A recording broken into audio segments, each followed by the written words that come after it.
Quero entender um pouquinho das reais indicações, né, das indicações precisas que a gente tem de estar realizando uma mamografia, um ultrassom mamário ou até uma ressonância, né, que tem muitas pacientes que chegam para a gente hoje e falam assim, elas querem o melhor, né, elas falam, eu quero uma ressonância magnética de mama. Como que a gente vai estar agindo, Jader? Como que a gente indica cada um desses exames? Boa, excelente. Acho que assim, a propedêutica, ela cada vez mais tem crescido, né? A gente cada vez está entendendo mais, né, sobre a Uhum. propedêutica em mastologia e cada vez mais tem aumentado aí algumas indicações, especialmente a ressonância, né? Ela tem entrado aí com uma força maior, apesar de ser um exame que também tem os seus problemas, né, que a gente vai discutir Uhum. aqui. Bom, o exame universal de rastreamento de câncer de mama é a mamografia. Isso é fato, né? A gente sabe que a mamografia é o exame que tradicionalmente salva vidas, é o exame que é considerado no mundo inteiro, né, como o exame de rastreamento. Então, a mamografia é o exame que deve ser solicitado para as pacientes assintomáticas que querem rastrear câncer de mama. Uhum. Para quem que ela está indicada? Aí já começamos com a primeira polêmica, né? Que a gente É. sabe que realmente Ministério e sociedades médicas têm recomendações diferentes. Bom, o Ministério da Saúde recomenda a mamografia a partir dos 50 anos, de 2 em 2 anos, né?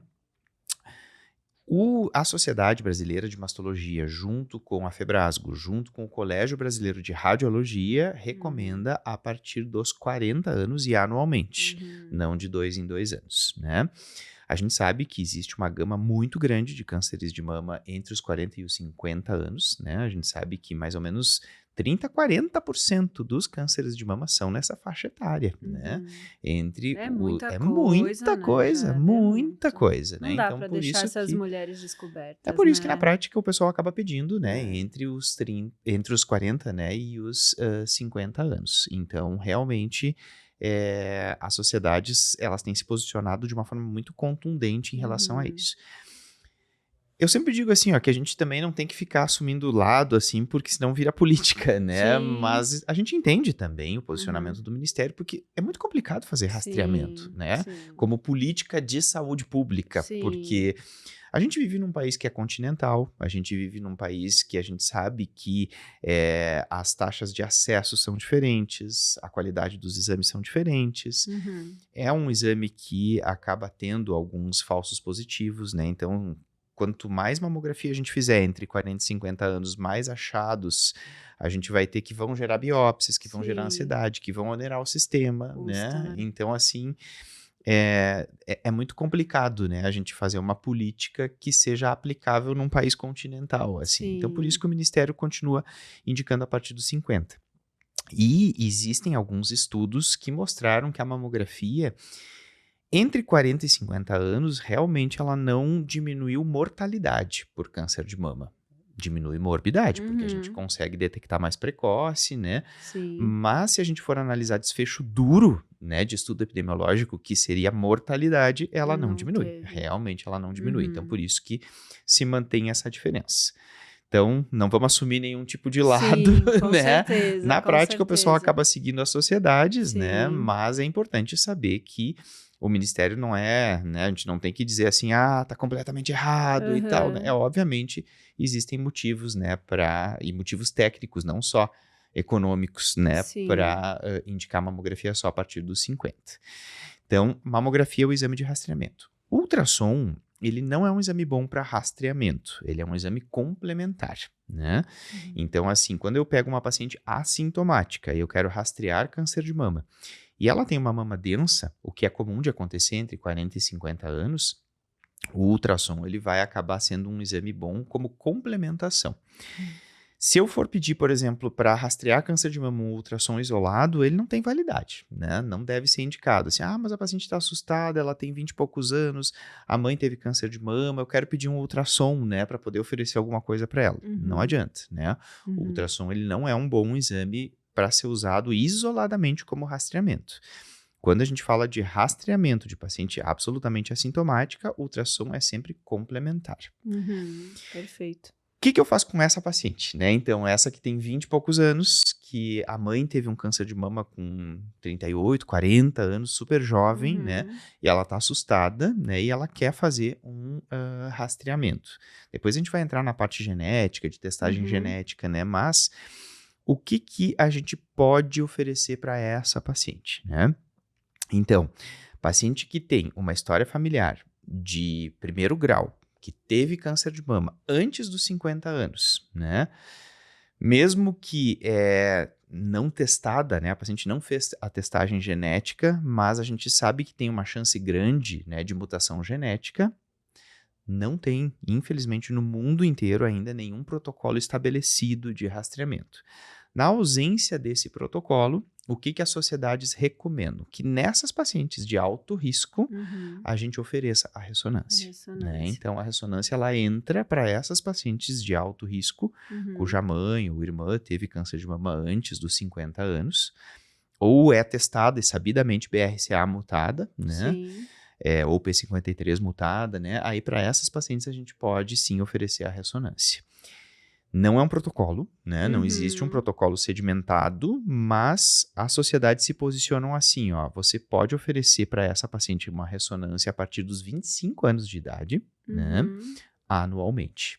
Tá. Por quê? A ressonância é um exame que tem altíssima acurácia, né? É um exame que acaba tendo aí uma sensibilidade, sobe muito a régua, Muito né, da alta, sensibilidade. Então, assim, é um exame muito bom, né, pra gente fazer para essas pacientes, mas, obviamente, é um exame de alto custo, né? É um exame que tem seus problemas, porque tem muito falso positivo, né? Mas a gente pode oferecer para essas pacientes de alto risco a partir dos 25 anos.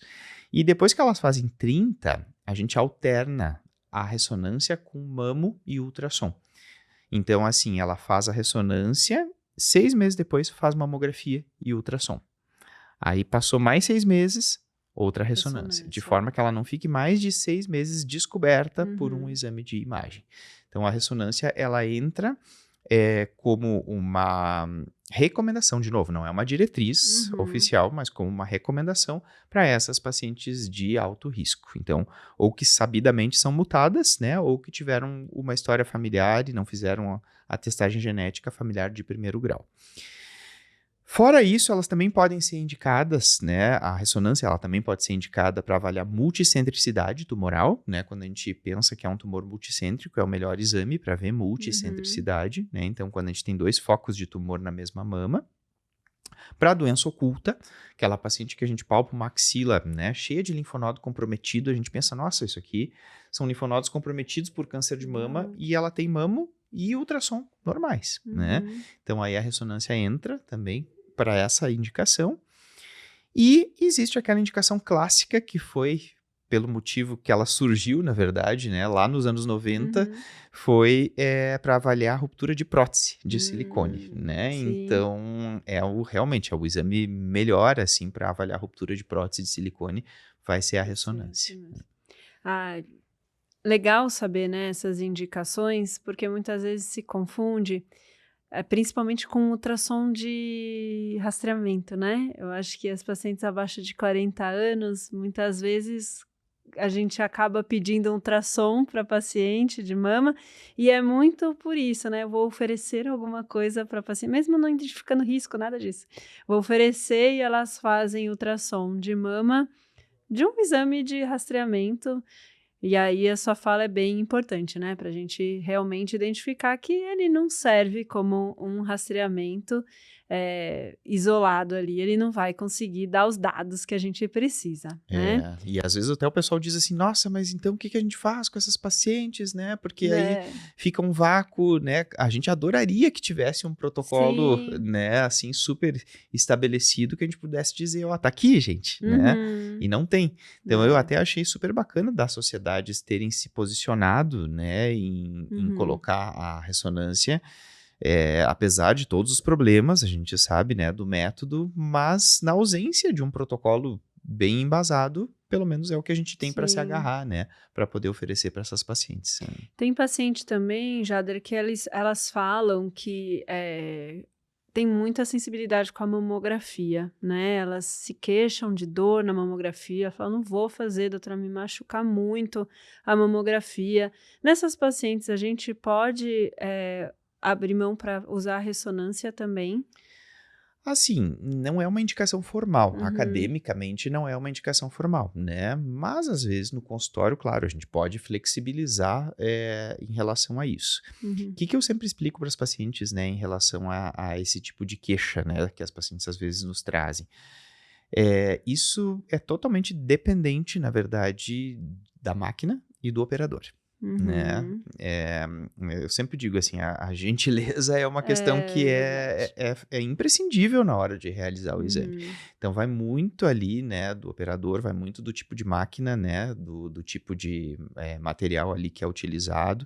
Então é sempre importante assim, né, que a paciente já saiba também, né, e a gente também já saiba na cidade que a gente mora, quais são os lugares que a gente sabe que vão atender as pacientes com cuidado, que vão fazer o exame com cuidado, né? Então, sim. assim, às vezes uma experiência ruim faz com que ela rotule o exame de mamografia como É, um exame ruim, mas não foi a experiência que ela teve naquele lugar, né? sim. Então, Ou às vezes até aquele momento que ela estava do ciclo, vivendo do ou o momento ciclo, do. né, Exato, e pode exatamente. ter causado uma experiência negativa, né.